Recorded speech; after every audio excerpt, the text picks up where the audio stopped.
Hi guys, so today we will be talking about our sixth province in Canada, and it's going to be Ontario. I know you were waiting for Ontario because that's one of the most popular ones, but I wanted to introduce Alberta, Manitoba, Saskatchewan, Prince Edward Island and New Brunswick before I start talking about Ontario and immigration programs to Ontario. At the time of this video, there are certain changes to Ontario immigration nominee program, and those are affecting 5 streams. It's affecting employer job offer, category streams foreign worker, category streams international students with job offer, then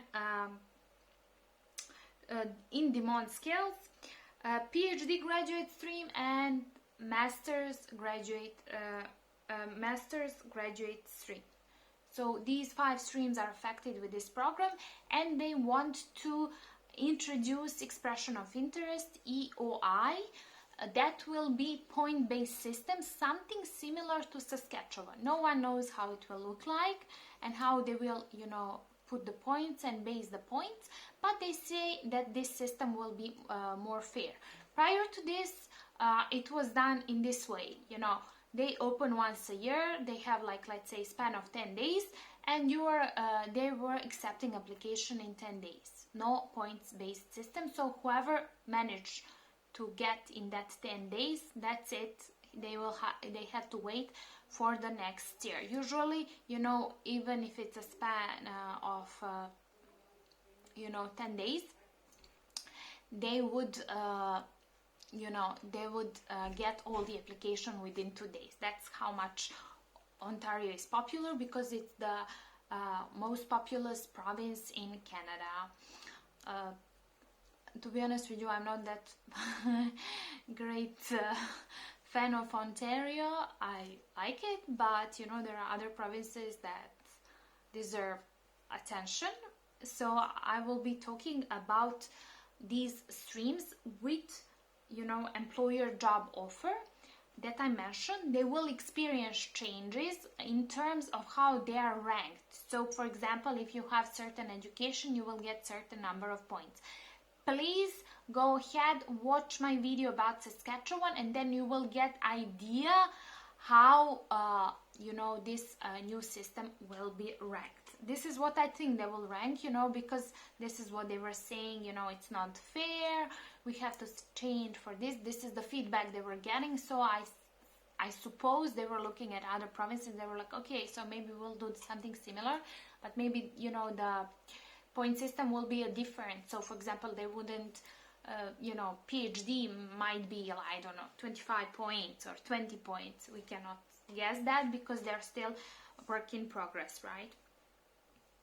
But I want to talk about Ontario employer job offer, because I believe that there will be similar requirements. It's just going to be ranked with points. So you will have to have valid job offer, and you will have to have full-time job offer, and you have to prove that you worked at least 2 years of work experience full-time in the past, and that national occupation code has to be the same as the job you are getting in Ontario. And usually this category includes national occupation codes with 0, A or B skill level. So I think these things won't change. It will be just, like for example, if you have 5 years of experience, they will give you more points than to those who have 2 years of experience. This is how it is in Saskatchewan, so I believe the same thing will be here. License, you will still have to have a license for certain occupations in Ontario, and it has to be issued by eligible regulatory body in Ontario.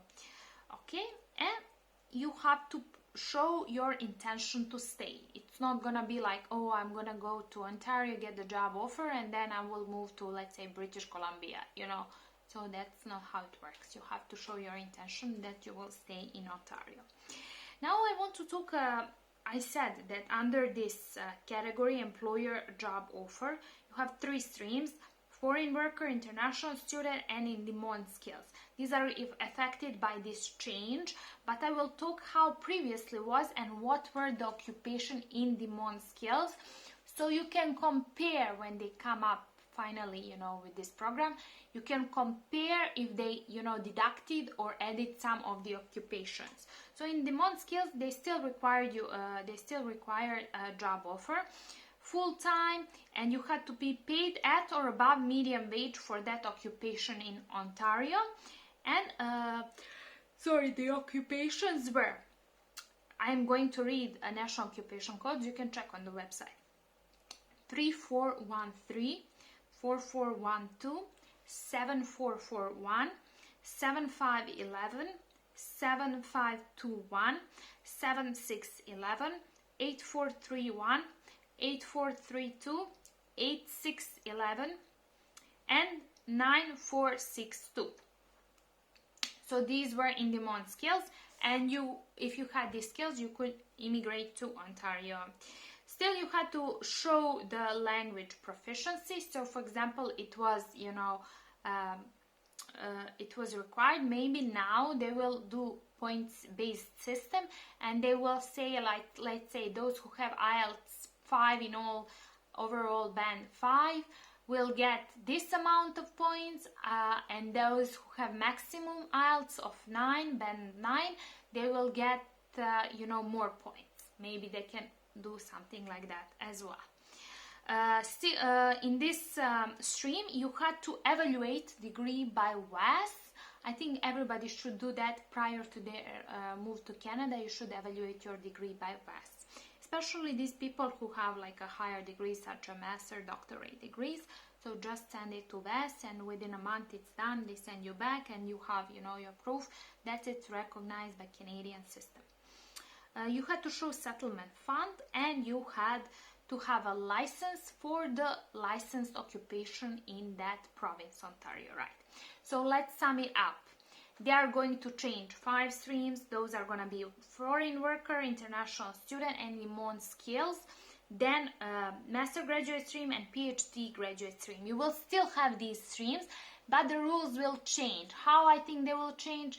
They said that will be points-based system, so you will be ranked based on the points, education you have, years of experience. I think it's a fair, because some people who have 2 years of experience cannot be treated the same as some people who have 10 years of experience. So, you have to get some kind of point system. So I think it's going to be fair. Also, in-demand skills, remember which skills I mentioned, so you can compare once the program,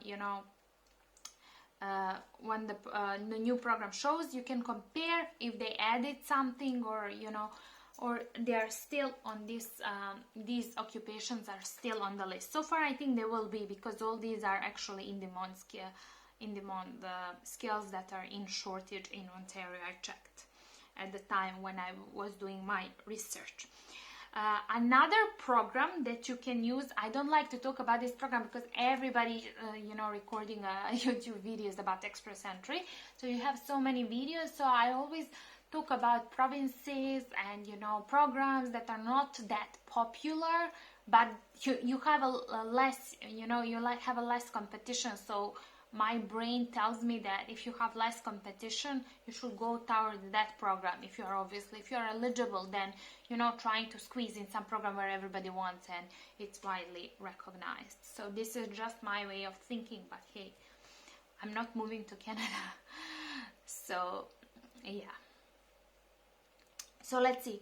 Human capital category, you have like 3 express entries. French, for those French-speaking express entry, then we have human capital priority stream. Those are high-skilled workers. And then you have skilled trade stream. There are plenty of YouTube videos. These are not affected by these changes. This is how it was written. They are not affected by these changes. So you can Google them, and you can watch some other YouTube videos. Now I want to talk about interesting data that I found about industries in Ontario. So I will tell you what was the highest gross domestic product, GDP, of Ontario, Canada in 2019. I didn't want to tell you in 2020 because of this situation with COVID. It's not a true representation. So I went a year back and I found out that industry that had the highest GDP was actually real estate and rental and leasing. So this tells you should be a real estate agent. They're making great money, So then you have manufacturing, then you have finance and insurance, and lastly you have professional, scientific and technical services. There are lots of them here on this list, but I just told you the first four.